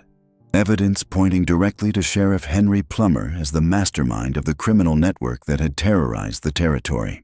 The breakthrough came when gang member Red Yeager was captured and, facing certain death, provided a complete confession that named not only Plummer but dozens of other gang members, including Boone Helm.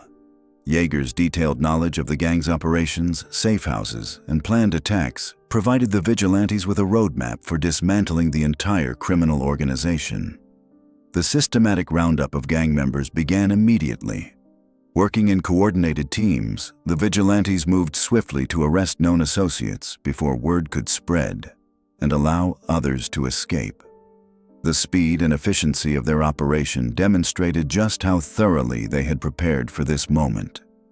Helm's capture came on the evening of January 13, 1864, when vigilantes surrounded a cabin where he was known to be staying. Unlike some gang members who attempted to flee or fight, Helm reportedly seemed almost amused by his capture. Witnesses described him as laughing and making jokes even as he was being bound and prepared for transport to Virginia City. The evidence against Helm was overwhelming. Beyond Yeager's confession, multiple witnesses identified him as the perpetrator of specific murders. Physical evidence, including personal effects taken from victims, was found in his possession. Most damning of all were his own admissions, casually made to fellow gang members, about his long history of murder and cannibalism. But perhaps the most chilling aspect of Helm's arrest was his complete lack of remorse or concern about his fate. When informed that he would likely be hanged, he reportedly responded with crude jokes and expressions of curiosity about what the experience would be like. This disturbing calm in the face of certain death would characterize his final days and contribute to his lasting reputation as one of the most psychopathic killers in American frontier history. The vigilantes had successfully identified and captured the core members of the Plummer gang, but the question now became what to do with them. With no functioning court system and a complete breakdown of legitimate law enforcement, they faced the stark choice between releasing dangerous criminals back into the community or taking justice into their own hands. The decision they reached would define not only the fate of Boone Helm and his fellow road agents, but would establish a precedent for frontier justice that would influence law enforcement in the American West for generations to come. The stage was set for a final confrontation between civilization and the savage brutality that Helm had come to represent. The net was closing around the Kentucky cannibal, but his most memorable and chilling moments were yet to come. The arrest warrant for Levi Boone Helm had finally been issued, but the man himself remained a ghost, haunting the gold fields and mining camps of the American frontier. What happened next would test the limits of frontier justice and reveal just how far the tentacles of the Plummer gang had spread throughout the Montana territory. Red Yeager's confession had been like pulling a thread that unraveled an entire tapestry of corruption and violence. As he spilled the names and locations of Plummer's road agents to his captors, a chilling picture emerged of an organization that had infiltrated every level of territorial society. Sheriff Henry Plummer wasn't just protecting criminals.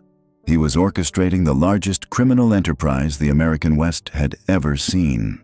The vigilantes wasted no time acting on Yeager's information. Within hours of his execution, mounted posses were riding hard toward Virginia City and Bannock, armed with lists of names and locations that would transform the Montana territory overnight. What they found when they arrived would shock even these hardened frontier men who had seen their share of violence and lawlessness. In Virginia City, the vigilantes moved with military precision. They had learned from their earlier experiences that hesitation meant escape, and too many criminals had already slipped through their fingers. The mysterious numbers 3777 began appearing on doors and fence posts throughout the town, marking those who had been selected for vigilante justice. Boone Helm was high on their list, but tracking him down proved more challenging than expected. Unlike other members of Plummer's gang who had established routines and regular haunts, Helm moved like a predator through the wilderness, never staying in one place long enough to be cornered. His reputation as the Kentucky Cannibal had spread throughout the territory, and even hardened criminals gave him a wide berth. The vigilantes' first major success came when they located Frank Parrish and Hayes Lyons, holed up in a cabin outside Virginia City. Both men had been named specifically by Red Yeager as participants in multiple murders along the gold routes. When confronted, Parrish attempted to negotiate, offering information about other gang members in exchange for safe passage out of the territory. The vigilantes were not in a negotiating mood. Parrish and Lyons were dragged from their hiding place and subjected to the same swift justice that had befallen their confederates. Before the noose tightened around his neck, Parrish screamed out one final piece of information that would prove crucial to the hunt for Boone Helm. "He's got a cache in the Ruby Mountains," Parrish gasped as the rope was being prepared. 3 days' ride southeast of here. That's where he goes when the heat gets too high." The Ruby Mountains cache would indeed prove to be a treasure trove of incriminating evidence, but it would also reveal the true depths of Helm's depravity. When the vigilante search party finally located the hidden camp, they discovered not just stolen gold and personal effects from murdered travelers, but something far more disturbing. In a crude lean-to shelter, they found what appeared to be a makeshift butcher shop. Hooks hung from the ceiling, stained with what could only be blood. A collection of knives, saws, and other implements were arranged with the precision of a surgeon's tools.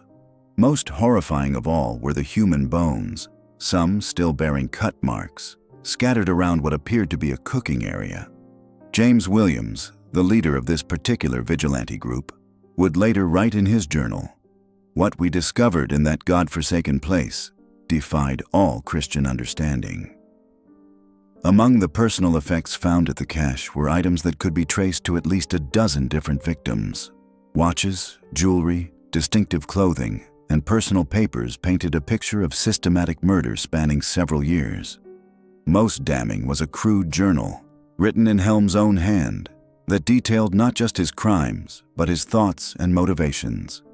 The journal entries revealed a mind that had long since crossed the boundary between sanity and madness. "The flesh of man tastes sweetest when seasoned with fear," read one particularly disturbing passage. "Each vessel I empty teaches me more about the divine nature of consumption."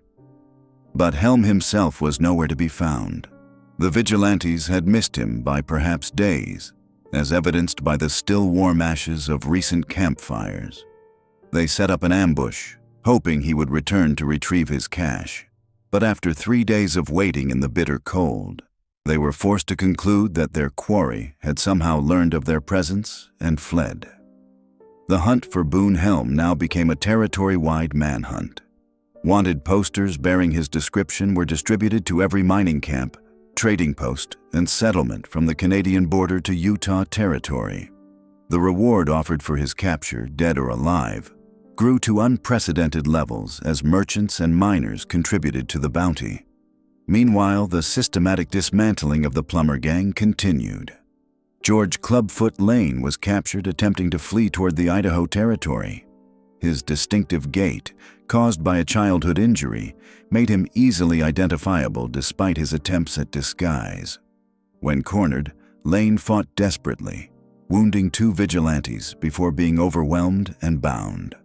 Like the others before him, Lane was given a brief opportunity to confess his crimes and name his confederates. His revelations added crucial details to the vigilantes' understanding of the gang's operations, including the locations of additional caches and the identities of collaborators in other territories. Bill Hunter, another of Plummer's lieutenants, proved more elusive. A skilled tracker and woodsman, he managed to evade capture for several weeks by staying constantly on the move through the wilderness. His intimate knowledge of the territory's hidden trails and remote valleys served him well, but eventually, the net closed around him too. Hunter's capture came about through pure chance. A group of miners returning from an unsuccessful prospecting expedition spotted smoke from what they assumed was an abandoned campfire. When they investigated, hoping to find usable supplies, they instead found Hunter sleeping off a drunk beside the dying embers. The miners recognized him immediately from the wanted posters and, rather than risk a confrontation, sent one of their number racing back to Virginia City to alert the vigilantes. By the time Hunter sobered up enough to realize his danger, he was surrounded by armed men with no hope of escape. Jack Gallagher, the last of the major gang members still at large besides Helm and Plummer himself, met his end in Bannock. Unlike his more cautious Confederates, Gallagher had grown overconfident in his ability to blend in with the local population. He maintained his regular routines, frequenting the same saloons and gambling establishments where he had operated for years. This overconfidence proved fatal when a vigilante informant spotted him at a card game in one of Bannock's most notorious establishments. Within minutes, the building was surrounded, and Gallagher found himself trapped with no avenue of escape. His capture marked a significant milestone in the vigilantes' campaign against the road agents. Of the major figures in Plummer's organization, only Helm and the sheriff himself remained at large. But Plummer's days were also numbered, as the vigilantes had finally gathered enough evidence to move against the corrupt lawmen who had been orchestrating the territory's crime wave from behind his badge. The net was closing, but Boone Helm remained the most dangerous quarry still running free. Unlike the others, who had been criminals motivated primarily by greed, Helm represented something far more sinister. His appetite for violence seemed to go beyond mere robbery or even murder. He killed for the pleasure of it, and his cannibalistic practices marked him as something truly monstrous. Reports of his activities during this period came from across the territory. A family of travelers found butchered along the trail to Helena, with evidence of flesh having been carved from the bodies. A mining camp that discovered one of their members missing, with only bloodstains and drag marks leading into the wilderness. A trapper who reported seeing a tall figure roasting what appeared to be human remains over a campfire in a remote canyon. Each report added to the growing legend of the Kentucky cannibal, but also to the frustration of those hunting him. Helm seemed to possess an almost supernatural ability to vanish into the wilderness whenever pursuit grew too close. His intimate knowledge of the territory's most remote regions, combined with his willingness to survive on resources that other men would find unthinkable, made him nearly impossible to track. The vigilantes' persistence would eventually pay off, but not in the way they expected. Instead of cornering Helm in some remote hideout, they would finally catch up with him in the last place anyone expected, walking boldly down the main street of Virginia City itself, apparently confident that he could blend in with the crowds of miners and merchants going about their daily business. His capture, when it finally came, would be as dramatic as everything else about his murderous career. As we reach the end of this dark journey through the American frontier, the final chapter of Levi Boone Helm's story serves as a grim reminder of how evil can flourish when society fails to act decisively against monsters hiding in plain sight. On January 14, 1864, at precisely 10 minutes past midnight, the Montana vigilantes carried out their sentence against the remaining members of Henry Plummer's gang. Boone Helm, along with Jack Gallagher, Frank Parrish, Hayes Lyons, and George Lane, was marched to the gallows constructed in the bitter cold of a Virginia City winter night. The temperature had dropped to nearly 20 degrees below zero, but hundreds of citizens gathered to witness justice finally being served. What happened next would become the stuff of frontier legend. As the nooses were placed around their necks, most of the condemned men pleaded for mercy or made final statements proclaiming their innocence, but not Boone Helm. True to his savage nature until the very end, he displayed the same cold-blooded defiance that had characterized his entire murderous career. Standing on the platform with a hemp rope around his neck, Helm looked out at the crowd of angry citizens and reportedly said, "Every man for his principles. Hurrah for Jeff Davis." His final words were a toast to the Confederate cause and a mocking farewell that showed absolutely no remorse for the dozens of lives he had taken or the human flesh he had consumed. But perhaps most chilling was what witnesses reported happened next. As the trapdoor opened and Helm dropped to his death, several observers claimed they heard him laughing. Even in his final moments, the Kentucky cannibal seemed to find amusement in the horror he had brought to the frontier. The vigilantes left the bodies hanging for hours as a warning to other criminals who might consider following in their footsteps. When Helm's body was finally cut down, local authorities noted that his face bore what appeared to be a grotesque smile, as if death itself had been just another twisted joke to this man who had spent his life treating human suffering as entertainment. The story of Levi Boone Helm stands as one of the darkest chapters in American frontier history. His trail of gore stretched across multiple states and territories, leaving behind a legacy of cannibalism, murder, and unimaginable cruelty that shocked even the hardened men and women of the Old West. From his first killing of cousin Littleberry Chute in Missouri to his final crimes with the Plumber Gang in Montana, Helm represented the absolute worst of human nature, unleashed on an untamed frontier. What makes Helm's story particularly disturbing is not just the brutality of his crimes, but the calculated nature of his evil. This wasn't a man driven mad by circumstances or pushed to extremes by desperation. This was a predator who chose again and again to embrace the darkness within himself, turning murder into a way of life and cannibalism into a grotesque survival strategy. The Kentucky cannibal's reign of terror finally ended on that frozen January night in Virginia City. But his legacy serves as a permanent reminder that even in the pursuit of the American dream, some individuals will choose to become the stuff of nightmares. Levi Boone Helm had carved his name into history with a trail of blood and horror that would never be forgotten.